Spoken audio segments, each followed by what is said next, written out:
Welcome once again to worldstorytellingcafe.com. And today, telling stories for children, we have the one, the only, the unique, the personable, the dynamic Pauline Cordiner. And without further ado or a don't, the stage is yours. Yay! Yay! Thank you so much, Babe. Yay! We've got Shane here, we've got Louis here, and everybody else that's out there in Zoom land and in Facebook land. And so my name is Pauline, as Babasi wonderfully pronounced my second name, Cordiner, and I am from Aberdeen in the northeast of Scotland, where it's already pretty cold. We've had some snow this year already. It has melted, thankfully.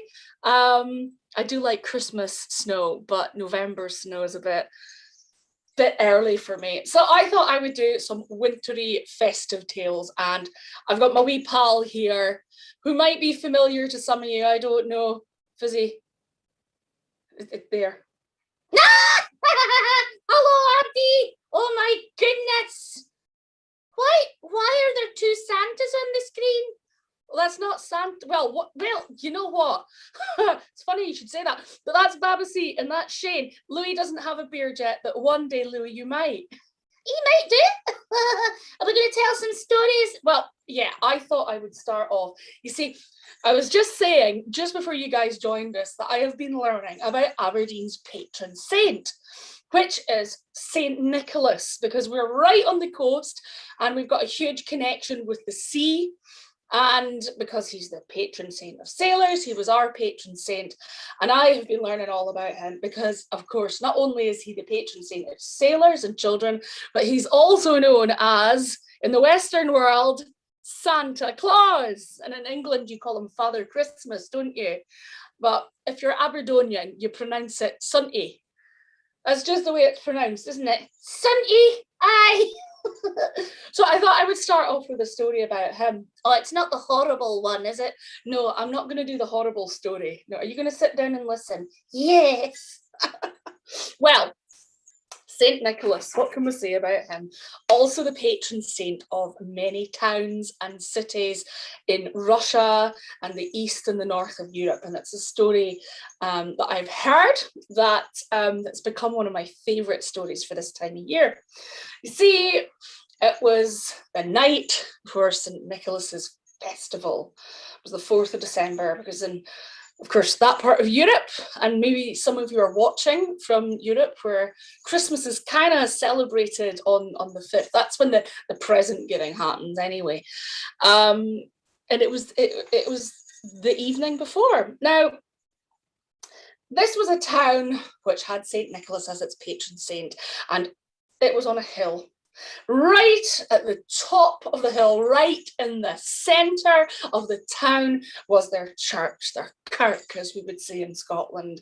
And it was white and it was shining. It was made out of granite. It was beautiful and it sparkled when the sun shone. But it was very, very light coloured. And outside, there was a great big statue of the man himself, wearing his bishop's clothing and his crook, and of course with his long white beard that went all the way from his chin all the way down to his feet.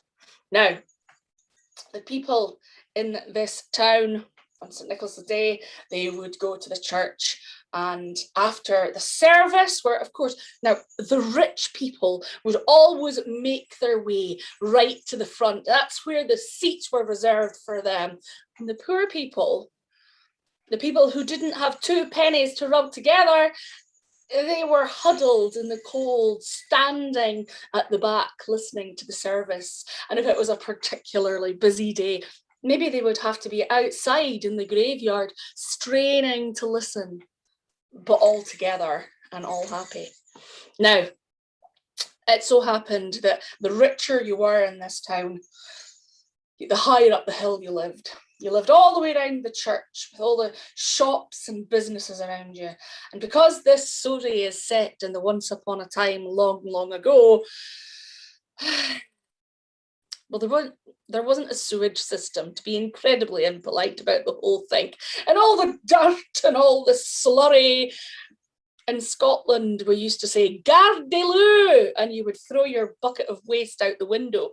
Oh, I'm sure they did that in this town too. Well, it would trickle down the middens and down the hill, and the further down the hill you lived, the poorer you were, until you got to the people who were almost out in the forests and fields, and they were the poorest people of all down there in the mire and the murk and the sharn. Did I say that? That's a good Scottish word for you. Well, down they were. Shane's going to wait for his dinner. I think that's a good idea. So down they were, but you know what? They were happy in their own way, even though they were the poorest of the poor. And on the Feast of St. Nicholas, they knew that they wouldn't have enough money to give presents to each other, so they made the most of it by all getting together. And one of them had this barn. Now, it wasn't a nice barn, it was more of a shack, but it was a space that they could all get together inside. And inside there, fire was lit, and somebody had brought a great big pot, a great big cauldron. And instead of bringing presents, they each brought something to put into the pot. And a soup was made. And in would go the turnips and the cabbages and the carrots. But because of where this village was, a little bit to the east and a little bit to the north of where I live, there was an awful lot of beetroots. It was a vegetable that grew incredibly well. And so maybe a man would come, he would bring a carrot, and then his wife would come with a beetroot, and a child, well, maybe they just had a little sprout, a tiny little Brussels sprout. Not as big as the ones on my head because they were very poor. They could only afford the small sprout. And then another beetroot. And then the next person would have a beetroot. And then the next would have a carrot and a beetroot. You get the idea. So by the time that this soup was bubbling and boiling and becoming delicious, you know what colour it was? Bright pinky purple. Well, it gets very, very dark, very, very early here. So it would only have been around about 3 o'clock in the afternoon when it gets dark here, believe it or not. And I imagine it would have been the same in this town. And the people were gathering, even though it would take a couple of hours for the soup to be ready. And they could see at the top of the hill came an old man, and he had walked around the church, and he had gone to the houses, and he was knocking at the doors, and it was clear from the way that his back was bent over and the way that he walked slowly as if he was in a lot of pain that this man was a beggar. And he was knocking on the door of the rich people's houses, and they could see in the moonlight that he was asking, begging for anything, some food, some drink. But those rich people that lived further up the hill, one by one, they sent him away, even though they were having great parties. And the people down at the bottom, they looked at each other and they smiled, and they sent some of the children up to bring him down. And they brought him down, and there, once he was there, they could see just how ragged his clothing was, just how poor and weary the poor man was. He was so thin. Yet his eyes had the crinkles of joy around them, and he gave them the biggest smile when they led him into the barn. And here was a table where each person had brought some wooden bowls and wooden spoons, and they sat him down to what was their feast. And he looked at the soup and he smelled the soup and he said, "But I don't have anything to bring. I don't even have a bean to put in the pot." And they said, "That's okay. Perhaps you could say grace." And at that point, he stood up, and the words that came out of his mouth, you would almost have thought he was a professional, because he did just as good as any bishop. And then it was time to eat the food, and the soup was ladled, and he was given a bowl and a wooden spoon, and he smiled and he stroked down his long white beard so that it wasn't all over the table. And then everyone started to eat. Now, they had their best Christmassy manners. And I know, Shaynibs, because I've seen you eating your food at festivals. Babasi, I've not seen you eat. And And Louis, I haven't seen you eat either, but I bet you eat very delicate with your fingers stuck up like this, very delicately. And of course, all the children, they had been well warned, you'd better be on your best behavior. They were drinking their soup. Oh, very good, Baba C. But this old man, he picked up the spoon, and maybe it was because he was so hungry, but he started to tuck into the soup and he slurped. And he slurped, and he slurped the soup, and it was going here and there and everywhere, and it was splattering all over his beard, this bright purple soup. And of course, you know what the children were like. They were, and the parents were elbowing them under the table. Don't laugh at the old man, it's very rude.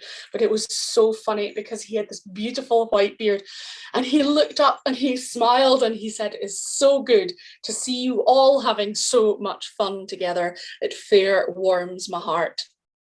Well, all too soon, the night of festivities were over, and they went to their beds and their cold little houses, but somebody found a nice place for the old man to spend the night next to a warm fire. Well, the next day they all gathered outside that house, and they expected that they would take the old man to church with them, because that's what they did on the feast of St. Nicholas. Everybody went to the church before they came back and opened up their presents, if they had any. But the old man was gone, and they were very sad because they wanted to show off their church to him. But as the bells were ringing, everybody made their way to the church. And of course, the rich people who had had their parties the night before bustled their way to the front and sat down in comfort. And the poor people huddled at the back, some of the children playing in amongst the gravestones. And the service began, and the singing started, and the children's voices were like angels, until one of them, the little boy who had gone, "Mummy, look at the man with his soup and his beard," stopped playing and stopped singing and pointed up at the statue of St. Nicholas. There he was, the white, beautiful, gleaming statue shining in the sunshine. It had purple all around his beard, and the people realized just who had visited them the night before. And the funniest thing is, when they all went back to their homes to look in their shoes or their stockings, the rich people found cold hard lumps of coal, and the poor people, round their mantelpieces, for they were perhaps too poor to have a spare pair of shoes to lay out, they found the gifts that had been intended for the rich people. So there you go. That is the story of St. Nicholas, and there at a time that he really enjoyed his beetroot soup.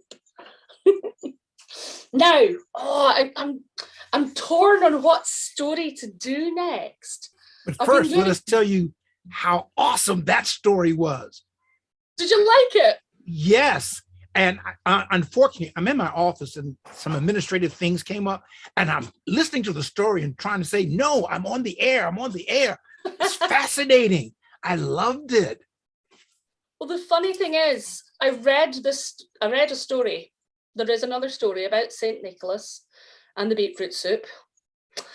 And I found it somewhere in a book, and I scribbled down St. Nicholas beetroot soup.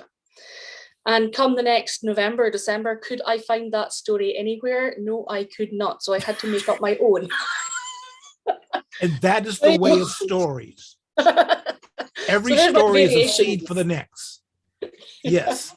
Yeah. All right. Round of applause for Pauline. Oh, yes. Thank you. Well, now, what shall we do next? I heard a really good story last night. I was meeting online with my Viking friends. So we were telling stories of Yule. So I'm quite tempted to tell a story that my friend Olaf the Viking did. Let's go for it. I've never told it before. I heard her tell it. And I just fell in love with it. It's so charming. Far, far away, in a cold, cold land in winter. They were waiting for the end of winter and the start of spring.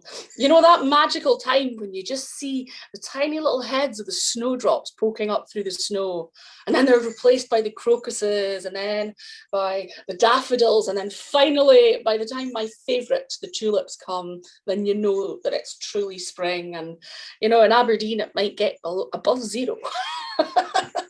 It could be very cold. Well, the people were waiting for spring, but instead of spring coming, the winter continued, and it was a cold, hard, iron winter. The ground was frozen, the people's food stocks were running low, and the snow still came. And it fell and it fell and it fell, and it covered the old snow, which had turned to ice, and there were layer upon layer, and soon it began to bury the houses in the village, and the villagers would dig out almost like tunnels through the snow so that they could go and check on their neighbours. And eventually, high up on this mountain in a village, people got together and they said, something is wrong. What has happened to Grandfather Frost? Grandfather Frost is the one who brings us winter, but he loves us and he cares for the land and the people and the animals, and he always knows when it is time to send out his servants to wake spring. And they decided that someone would have to go and seek out Grandfather Frost. So they discussed it amongst themselves, and there was an old man there. And the man said, I am willing, because when I was a youth, I was always about the forests. I know my way up that hill, and I know my way to his castle. I'm getting old now, and I get cold easily, but I will go if someone will look after my granddaughter. Of course they would look after the granddaughter. She was his pride and joy, her own parents having died a few years since he brought her up. And she stood up and she said, no, grandfather, I will go. And he said, but you are only 8 years old. You will freeze out there. And she said, no, I won't freeze, because I don't mean to be rude, grandfather, but you are slow. You might not get there in time. I am young and I am fast, and I have love in my heart, and that will keep me warm through everything. And although the people in the village did not want to let her go, her grandfather knew her, and he knew that this girl had the strength and love in her heart to go and seek out Father Frost. So they said to her, here, you must not go in your usual clothes. And they lent her mittens, and they lent her scarves, and someone lent her a big thick coat and a hat. And she, you know, when kids have got all their scarves on, she was almost positively round by the time she left the village. But she was small enough and light enough that when she wore snowshoes, she could scramble up on top of the snow, and she could see ahead of her the mountain where it was rumoured that Father Frost lived at the top. She headed off through the woods. And although it was daytime, it was that time of year where the nights are long, and she knew that she had to get there as soon as possible. So she walked quickly and quickly and quickly and quickly until she began to rise higher and higher up the mountain. She was about halfway up when there were some wicked little whirlwinds of snow. Now they were the children of the wicked witch whose name was Winter and Frost and Cold. And they saw the little girl coming, and they knew what her mother had done. So they spun around the girl, they flurried round her, they whipped her skirt up, they blew her hat off her head, but she just snatched it up, put it on her head, put her face down, and she kept on walking through the little flurries and the little whirlwinds of snow and ice until she was past them. And they weren't happy about this, and they knew that their mother would be upset. So they called further up the hill to their bigger sisters, the blizzards. And the blizzards came next to the little girl. They came down the hill and they followed round her and they taunted her and they spoke words into her ear. You will never defeat us. You will never beat us. We are stronger than you. And then time after time, they would blow her down with their strength. And with them, they brought that hard white snow that falls so thick and fast that you can barely see your hand in front of your face, but she kept on going, and she kept on going, and soon the blizzards too were left behind. And then the blizzards and the little whirlwinds of ice started to call for their mother. And their mother came down and she said, "What is it, children? Your plan is failing," they said. "My plan," she said, "yes, my plan to cast this earth forever into winter. How can it fail? I have long since sang my lullaby to Father Frost. He lies sleeping in his castle at the top of the mountain. Unless someone wakes him up, it will be winter forever." "But did you not see her?" they said. "The little girl." "Ha! A little girl? You weren't able to stop a little girl?" "Well," said the little whirlwinds of ice and the blizzard sisters, "we tried our best. We blew her down. We froze her little fingers, but she kept on going and she kept on going and she keeps on going still. What shall we do now to freeze her?" "We won't freeze her. Leave this to me," said the Witch of Winter. And she appeared further up the hill in a clearing. And she made the ice melt. And there were just a few flowers starting to peep up through the ground. And when the little girl got there, you could almost have thought it was spring. The little girl sat down on a tree stump and she said to herself, "Perhaps my journey is in vain. Maybe, perhaps I don't need to do this journey. It seems to be spring here already." And then in from behind the tree came the most beautiful woman you can possibly imagine, dressed in the most expensive of white fur robes with long white blonde glistening hair. And she smiled and said, "Yes, my dear, springtime has come. You look weary. You look tired. It is warm here. Why don't you rest a while? I will sing to you." She began to sing a lullaby, which lulled the girl slowly asleep. As soon as she was sure she was asleep, the Weather Witch smiled and the snow began to fall once more on the little girl who was sleeping on the ground. And the Weather Witch turned and laughed, knowing that now it would be winter forevermore. Well, there the little girl lay, and if you had seen her under the snow, you would have seen her rosy pink cheeks turn white and pale. You would have seen her lips turn blue as she was slowly freezing. But then a funny thing happened. There was a bit of a disturbance in the snow, and a little black nose peeked out, followed by a little brown furry face and two little black eyes, which looked over towards the mound and the snow. It was a mouse. It was a tiny little mouse, and it scurried over and it cleared it with its you know how small mice's paws. It cleared away around the girls and it saw the girl. And it said, "No, no, no, this will not do." And it rubbed itself, its little warm body up against her cheeks, but she would not wake. "I need help," it said, and it scurried back, and soon it came back with another mouse and another and another, and 5 mice, 10 mice. They all scurried round the girl. They dug the snow off her and tried to gather round her neck to warm her up, but still it was not enough. So they went and they fetched the hares, and the hares lay on her body. And then they went and they fetched the squirrels, the red squirrels, who came running, running, running down from the trees, and they wrapped themselves in their long, fluffy tails around her neck. And the whole animals of the forest covered the little girl's body until slowly she began to warm and she began to stir, and she sat up. And she was a little bit surprised to see all the animals of the forest around her. And she explained to them where they were going, and they nodded and they beckoned her. So she followed the animals, and all this time, the Witch of Winter was completely unaware that she had awoken. And they came up to the castle, and when they got to the castle, they realised that it was all closed, and it did not seem that there was anyone there.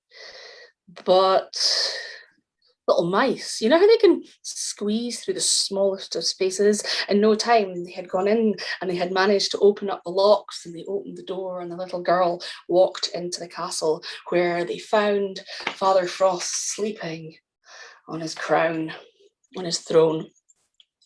And the little creatures, they scurried up her body, and she held out her hand, and one by one, they jumped onto Father Frost's shoulders, and they whispered in his ears until he awoke with a start.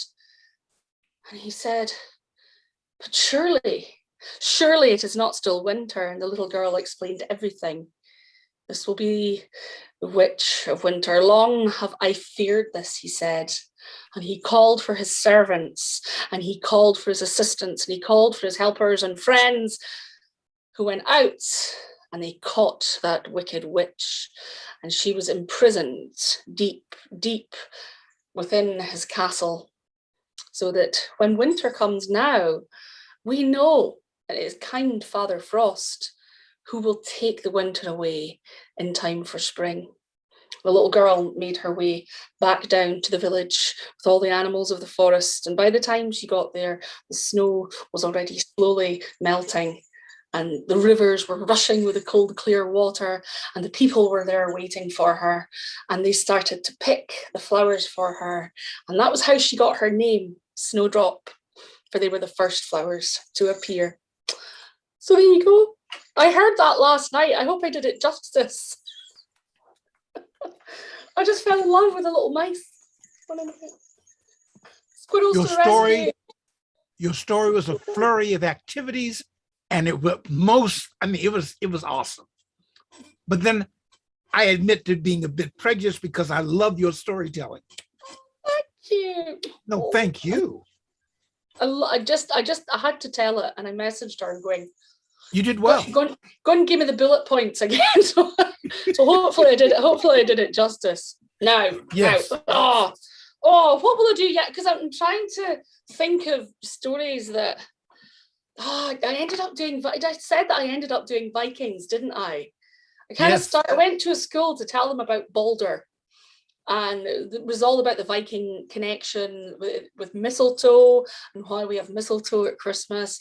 And then there was only supposed to be there for one story in this class, and it was the last class. They were so excited and so enthusiastic that I ended up doing more Viking stories, and I was there for an hour and a quarter. It was great. Wow. But I know. I think we have to go to Norway for the next one. But I don't know if we want my little friend here. Do we have my little friend here, or do we have trolls? We have whatever you want to gift us with. Are you going to do your story? I think he is. I think he's looking at. I think we've got a good trinity of good beards here. Yeah. There we go. So, for anyone that's watching in Aberdeenshire, these things are being sold in the shops. Yes, it's a Nisa. Shane, in shops in Aberdeen, they're being sold as gonks. A gonk. What is a gonk? A gonk is something that you win at the fair in Scotland in the 1980s. A big fluffy thing with googly eyes. There's not a gonk. Neither is it a gnome. So in Sweden, he's a Nisse. And in Norway, which is where, in Norway, he's a Nisse. In Sweden, he's a Tomte. And some of the other countries like Finland, he's a Tomte Nisse. And they've become very, very popular over in the UK all of a sudden, because you know what UK is like. We just like stealing what other people have. And I got this one in Norway a few years ago. I went over in February. My best story from Norway of what happened when we went there. We went into a shop and to get a few things, and a man said, "Tourists in February in where were we? Stavanger? What?" And I was like, "I've always wanted to go to Stavanger, and it's my birthday." "Great," he said. "Why did you want to come to Norway?" And I was like, "I really like trolls." "Okay, well, I hope you see a troll," he said.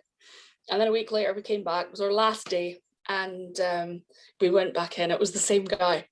And he said, "So, did you find any trolls?" And I was like, "I didn't see a single troll, unless some of the boulders lying around, were just trolls in disguise, and he said, "Let me fix that for you. Sven!" And he shouted for Sven, who was working around the back of the shop. "Sven!" And in came Sven, who was the boss, and Sven was big. And Sven said, "Yes." And he said, "Okay, you can go now. Now you can say you've met a troll."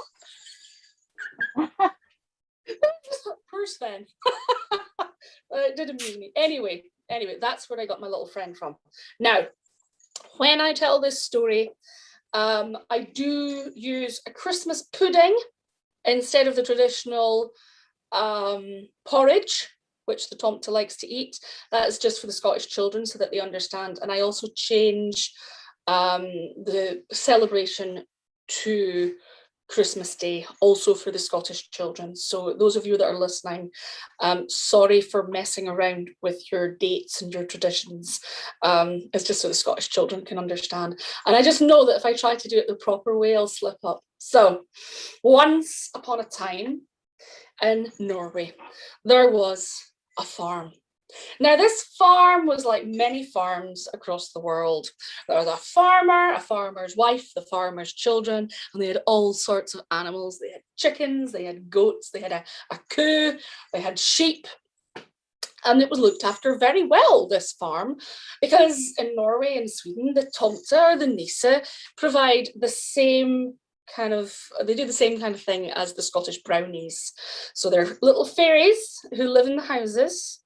And as long as you don't thank them to their faces or leave anything out for them, like elves and shoemakers, they go about the house and maybe they will mend the hole in the roof, or they will mend the fence so that the goat doesn't escape and eat the farmer's wife's nightdress. And they may collect the eggs, because chickens, they tend to leave their eggs everywhere. And they're very, very useful about the house. Now, this farmer was well aware that he had a tomta. He knew full well. So as Christmas was coming, the tomta who lived up in the roof of the old farmhouse would hear the familiar sound that he had heard for generation after generation. It was the farmer's wife singing. Oh, and she was singing a Christmas song, and he knew that that meant that she was making the Christmas pudding. And she got a great big bowl out, and he opened his little door and he peeked down and he watched her with a great big excited smile on his face as she put in a whole bag full of flour and cracked in heaps of eggs and put in so much sugar it makes your teeth rot just thinking about it. And then she opened up these great big jars of sweet preserved fruit, and it all went in, and she mixed it up. And then it went into a cloth, into a clute, and she tied up the clute, and into the oven it went. And oh, the smell! He got so excited at the smell of this gluty pudding. But it was only still the first week of December. You see, once it had cooked, she would take it out of the oven, and then she would go to the cupboard and she would open up a bottle of brandy, which is what people drink if they're feeling a bit posh in Scotland, and with their fingers out. And she would open up and she would pour on a little bit of brandy, and then it would be covered up by the cloth in the bowl and back into the cupboard for the next day. And every day she would take it out, and every day the tomta would get more excited as he could smell the Christmas pudding and the brandy. And she would top it up until Christmas Eve. And on Christmas Eve, he came out of his little door and he went across to the curtains, and he sort of shimmied down the curtains, and he stood on the windowsill and looked outside, as in the failing light he saw the children go out and milk the cow. They milked the cow of all her creamy milk, and then it stood in the corner of the kitchen and it waited until the cream had floated to the top, and they scraped the cream off with a knife, flop, and then they put it into a little bowl and they whisked it up, they put in sugar, and then it was poured all over the pudding, and right on top they put a a cherry. And then it went back into the cupboard, because the next day was the day when all of the festivities took place. And they got up in the morning and they all greeted each other, and people were there who didn't normally live in the house. And this was usual because the whole family had come together. Even the horrible auntie with the bright orange lipstick that used to give them the big kisses that the children didn't like, and the old man from down the road that had no family, that grumbled and groaned, but they took him in anyway because it was Christmas, and they had presents and nice drinks, and I don't know, maybe there was the old version of a great big box of Quality Street which they started to, and then it was time for the Christmas feast, the foods, and I don't know what was there. Was it turkey? Was it roast beef? Was it a goose? I don't know what it was, but what there was potatoes and sprouts. I do love a sprout. Oh yeah. Oh, and sausages with bacon round it, double pig. And up from his little hiding hole up in the roof, the tomta was rubbing his tummy and licking his lips, because eventually soon out was taken the Christmas pudding, and he licked his lips and he could smell it. But the pudding was so big that even though everybody there had a bowl which they ate, at least half the pudding was still there. And then the father said, right, everybody, hats on, scarves on, gloves on, coats on, let's go for a Christmas walk. And they all went outside, and just before he closed the door, he said, it's such a shame that there's so much pudding left. I would hate for it to go to waste. And the tomta waited for the door to close, because that was his sign, and he whooped with joy, and he ran over and he opened his little door and he came out and he crossed over to the top of the curtains and he slipped down the curtains all the way down, and he ran across the floor and he hopped up onto the table, and there he saw the Christmas pudding in front of him, and he opened his mouth and he picked up a spoon and he went,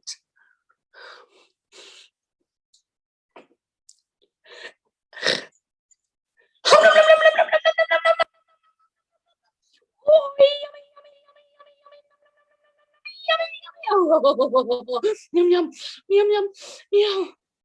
Oh, and then he took out a finger and he rubbed it in the bowl and he went, and it was delicious.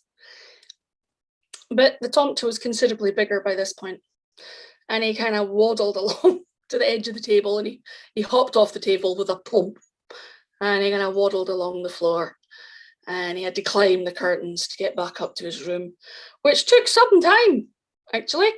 But when he finally did, and he like, come on, I'm waiting for you. On you go. And he finally got up to his bed. Oh, you could have heard him snoring. And I'm sure the farmer did.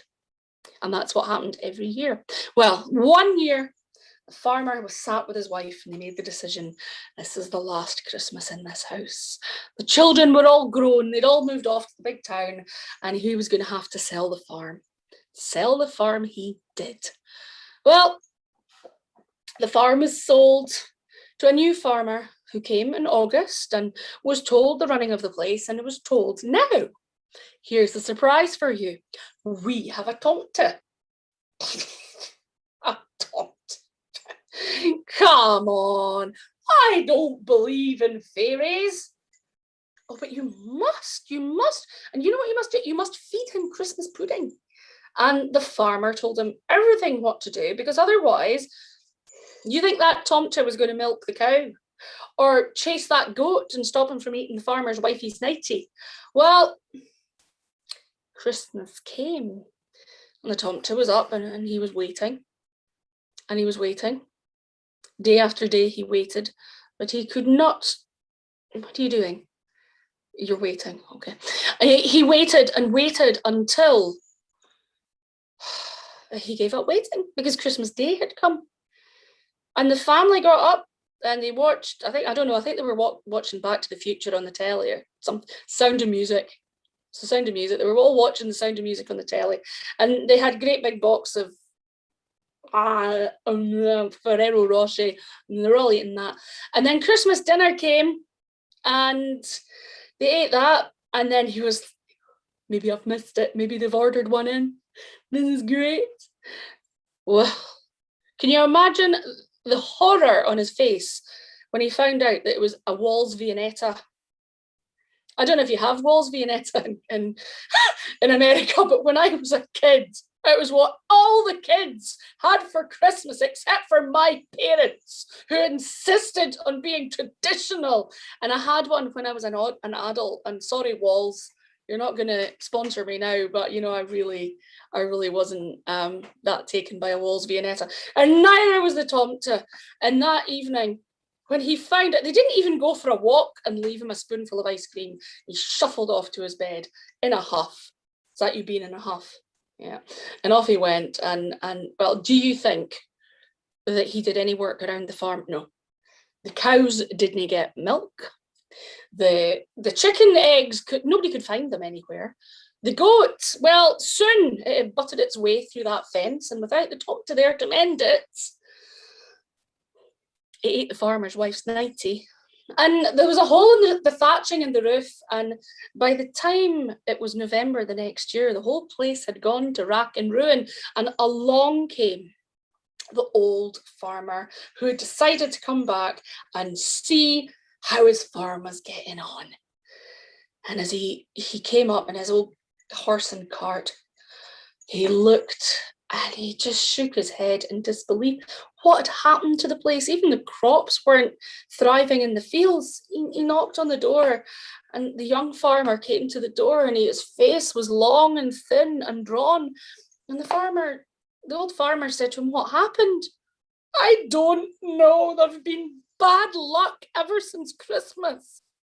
"Oh, Christmas, you say? Right, well, I think I know the cause of that. Remember I told you about that Tomta? I don't believe in fairies." "Well, you should, because this is the cause of everything that's gone wrong. Now, if you don't mind, I'll just go and send a telegram to my wife in the big town, and she'll come up." Well, that was what happened. And so the old farmer and the young farmer and the old farmer's wife and the young farmer's wife and the young farmer's children all gathered round in the kitchen, and they made so much noise. They made so much noise that the wee fella woke up in his bed and thought, "What on earth is that?" And he peeped down on his little trap door, and he looked down and he thought to himself, "That's that old farmer back. The old farmer's wife, I can hear her singing. La-da-dee-dee-dee." She was singing away, and she had a great big bowl, and in went the whole bag of flour, da-dee-dee-da-da, and then went a whole bag of sugar, da-dee-dee-da-da-dee, and all the fruit, all that fruit and the eggs, and it was all whisked up, and he was just, he wasn't even hiding by this point. His little trap door was wide open, and he was peeking down, and he could see that they were making a Christmas fruit. And it was wrapped up in a big clute, and it was put into a bowl, and he was so excited, and he could smell it as it was cooking in the oven. Oh, and then he watched with his eyes big and open and wide as they took off the cloth, put it in the bowl, and they opened up a new bottle of brandy. And it went. And every single day, the new farmer's wife did it. And on Christmas Eve, the children were sent out, and they milked the cow, and they set outside the bucket until the cream had floated to the top, and they scraped it off with a knife, flog, and then they put it in, and they whisked it up, lots and lots of icing sugar, and they poured it. Do you know what they put on the top? It was a cherry, and it wasn't one of those glassy cherries that you buy that are. It was a proper cherry that they'd managed to get from somewhere, and it was put into the cupboard. And on Christmas Day, they woke up, and yes, they watched The Sound of Music, because, you know, I don't know what it's like in the rest of the world, but in Christmas in Scotland, maybe the rest of the UK, you watch The Sound of Music. And then it was time for the big family feast, and oh, they had delicious food, and their tummies were almost full with the roast potatoes and the dripping, and the double pork sausages and little bits of bacon round it. And then The wife went over and she brought out the pudding, and the tomte could hardly contain himself with excitement. And they all took a great big dollop, and the wife said, put half of it back. It's got to be enough. And they made sure that there was half the pudding left over. And then the father said, right, everyone, it's time for our Christmas walk. Oh, but Back to the Future's on. I don't care. It's time to get up. Get your coat on, get your scarf and your hat and your gloves on. We're going for a walk. Oh, but I don't want to. Tough luck. Out they went. And the father said, do you know what? It's such a shame. And his wife was prompting him because she didn't want her new nightie eaten by the goat, you see. But you've got to say that it'll be a waste. Oh, okay. It's a shame we didn't finish the pudding and it'll be a waste. And it's a shame somebody isn't there to eat it. And then the door slammed. And he got out and he opened up his little trap door and he came down the curtain and he ran across the floor and up onto the table. And he picked up a great big wooden spoon and he approached what was left of the Christmas pudding. And it had been 2 years, but he was hungry for Christmas pudding. And he opened up his mouth and he held up his spoon and he went.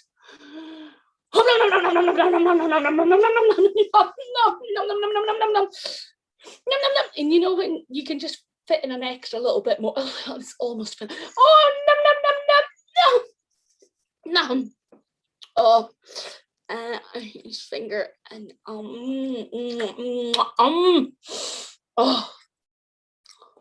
and his stomach was so full that he only just managed to waddle.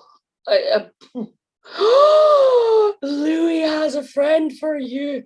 Oh, we're all distracted. Shall we finish the story? Then you can wave. Okay. Right. Is that your pen pal? That's your uncle. That's great. Okay, can we finish the story? Right, so he waddled across the floor and it took him forever to get back up the curtain. And when he got to the curtain, he flopped into his bed and started to snore. And do you know that for the rest of that year and forevermore, the tomte enjoyed helping out on the farm for the new farmer who now believed in the tomte, or the niece, not the gonk though, because they're not called gonks. And he would fix the fences and he would fix the hole in the roof and he would find all the eggs that the chickens had left everywhere. And by the end of the year, the father's wife still had her nightie because the goat hadn't managed to get through the broken fence and eaten it. And as far as I know, to this very day, the same tomte lives in that same house. And you know what? They still feed it Christmas pudding every year. And that's the story of the tomte. There we go. Hey, we can have like tomte meeting. Yay! Hi, tomte. Another phenomenal story. Yay! Oh, Pauline, you are love such them. a Christmas treat. Let me Thank pause you for very one much. moment. Lord Louis, we want you to know that everybody here is sending you healing energies. We hope that you feel better soon and recover quickly. Oh, Okay, definitely. so we just want you to know that. Oh, it's so good to All see right. you as well. Wow, we are having a phenomenal time. Now, if you wish, we have just enough time for a short one, or I can talk about the upcoming business. You do the upcoming business and I will have a little think about a short story. How does that All right. sound? It sounds like we're on the same women. Sounds like we're on the same page. But bump. For those just tuning in, you're listening to the worldstorytellingcafe.com stories for children on Friday. And I think today is the 17th of December, 2021.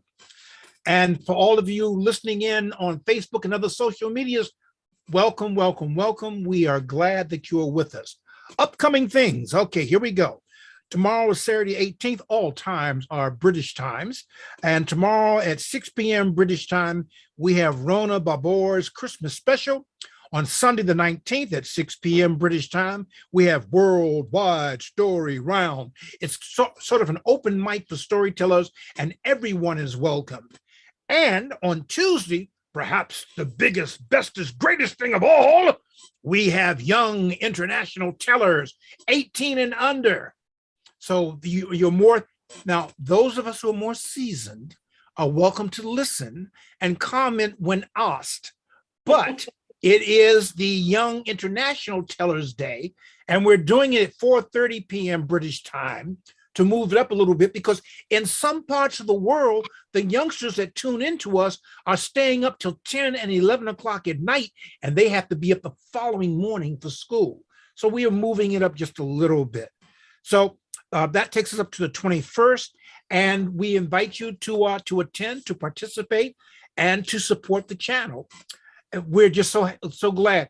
And Lord Louis, sometimes called King Louis, he's one of our staunchest advocates and supporters, and he's a little under the weather today, but we want everyone to send him healing energies and well wishes, because we want him back. We want to build back better and stronger. I slipped a little American politics in that, but Louis, we want you to know that we are always great to have you with us, and we want you to get well sooner than later. All right, and now, will I get in trouble if I call that a gnome? Yeah. I get in trouble? Okay, yeah. So what would you call it? Tomte or Nisa? Nisa. I can remember Nisa because I have a few Nisas and a grand Nisa. I know, bad. Yes. All right, so if you like to take us out with a shorty, we are more than welcome. And if you don't want to, it's okay. I'll do a really quick one. You know what? We're going to the Vikings. I'm inspired by Shane's beard. So this is the story. This is usually not a happy story to tell, because the traditional Viking version, and it triggers Ragnarok.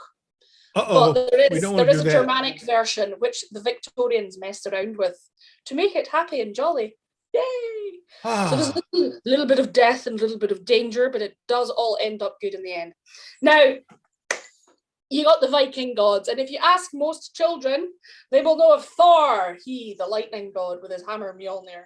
They will know Loki, the trickster. They will know Odin, the Allfather. They might know of Freya or Frigga.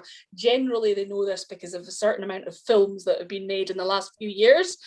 But the traditional stories also tell of a child of Frigga, and Thor, who was the most beautiful, the most handsome, the most fun, the best friend, the best sportsman. He had the best banter as well, and his name was Boulder, sometimes known as Boulder the Bold and Beautiful. But you know, in most stories, guys like that, they tend not to have charming personalities, but he did, and he was a friend to all. All the gods loved him. But one night, he woke up in a terrible sweat pouring down and his heart thumping. And this happened night after night after night, for he was having nightmares. Now, it had long been said that the death of Boulder would trigger Ragnarok. So when he went to his mother and confessed what was troubling him, she was very worried indeed. He had dreamt of his own death. And so it was that she started to travel across Midgard, the land of us humans. She traveled all around Asgard, she traveled around Jotunheim, and she traveled around all the other 6 realms. And she asked everything that she met, do not kill my son. So by that, she asked the animals, she asked illness, she asked poison and plants. She asked iron, do not kill my son, so that he could not be killed by sword or by knife. She asked the weather, the sun, do not dehydrate him. Water, do not drown him. She asked fire, do not burn him. Anything that she could think of that could kill her son, she asked. She did this in summer. There was one thing that she did not ask for. The oak tree had its leaves all around it, and she did not see the mistletoe growing tightly around its trunk, so she forgot to ask mistletoe. She did not see it there. Now, of course, being a Viking god, I like the Viking gods because their stories are not so po-faced as maybe the Greeks or the Romans. And what do? You've got an invincible guy in your midst. What are you going to do? Going to throw things at him. So here they are, they're throwing axes at him. Thor's even tried to throw Mjolnir at him. They're throwing their glasses at him. They're probably dropping pianos off cliffs, Wile E. Coyote style at him. And everything just bounced off him and he just stood there, Boulder the Bold and Beautiful. And it was so much fun. And they did not tire of this. Great poems and songs were sung about how invincible he was and how much fun it was to try and kill him. But there was one person who was unable to join in the fun, and that was his brother Hodor. You see, Hodor was a god who was blind. He could see, he could feel, he could hear, he could smell, he could touch, but he could not see. And every night, while all the gods and goddesses were at their fun, he would sit with a glass of mead in his hand, and he would smile and he would laugh, but in his heart, he wished that he could join in. And Loki, the troublemaker, Loki's a good guy, more or less. He's a bit naughty, but he's not bad until Ragnarok, until this point. He saw that Hodor felt left out, and he went up to him and said, "Do you wish you could join in?" "Oh, yes," he said. And then he said, "I wonder why he is so invincible." Hodor said, "You would have to ask our mother about that." And Loki disguised himself as an old lady and went to visit Frigga and said, "Oh, I am terribly worried. I am terribly worried for your son, for the Vikings throw things at him. The gods, I'm just worried that he will get hurt." And she said, "It's okay, for I went and I asked everything not to kill him." "Okay," said Loki, and he tried to get more information, and she told Loki, disguised as the old lady, of course, how she'd went over all the 9 realms and asked everyone, and how the sun had been shining in the sky, the summer sun. And she had asked the sun, "Do not kill my son." And it was summer, thought Loki. So he left her and he took his disguise off and he went deep into the forests, where he found the mistletoe clinging to the oak tree. And he said to the oak tree, "My mother asked you not to kill her son?" "Oh, yes." And then he asked the mistletoe, "Did my mother ask you?" "No. As usual, I was lost and forgotten." And Loki smiled, and Loki took his knife and he cut some of the mistletoe, and from that he formed an arrow. And that night he returned to the feasting and he said, "Hodor, stand. Here is your chance to join in. I have brought a bow and an arrow, and it is time for you to join in." And Hodor was helped by Loki to hold the bow, to hold the arrow, to pull back the string, and he smiled and he waited for the cheers of the gods. Because that's what always happened when somebody flung something at Boulder and it bounced off. And he waited with a smile on his face, but this cheer did not come, for Boulder had fallen dead, killed by the mistletoe arrow. Now, usually in the story, this is where Ragnarok kind of gets put into place. But this is the Victorian German version of the story. Frigga, her heart was broken, and she asked Loki what he had done, and he said that "You did not ask Mistletoe." Mistletoe was heartbroken. Mistletoe felt as left out as Hodor. So she went into the forests and she begged the mistletoe for forgiveness. Now, back then, mistletoe had black berries. She cried and she cried, and her tears landed upon the berries, turning them white. And eventually, Mistletoe accepted her apology and said, "Feed one of the berries to your son." And so she did. She took the berries, she fed them to her son, and he was reawakened and he came alive again. And of course, I'm sure the feasting began once more. And that is why mistletoe is seen as a plant of regeneration and fertility. And apparently that's why we kiss underneath the mistletoe at Christmas. There you go. No Ragnarok here, not tonight. I don't need a reason to kiss. But But I It's all wonder, good. as I listen to the story, I could not help but think about Clint Eastwood and his famous line talking to the bad guy that he's pointing a gun at, and he says, "Are you feeling Loki?" I know that was Very terrible. good. But I like here that. comes one more bad one. Boulder is remembered up until recently. Boulder had a soap opera named after him. It was called The Boulder and the Brave. It was American soap opera. Oh, All right, I know. You would have got once on with my dad. No, wait, Shane.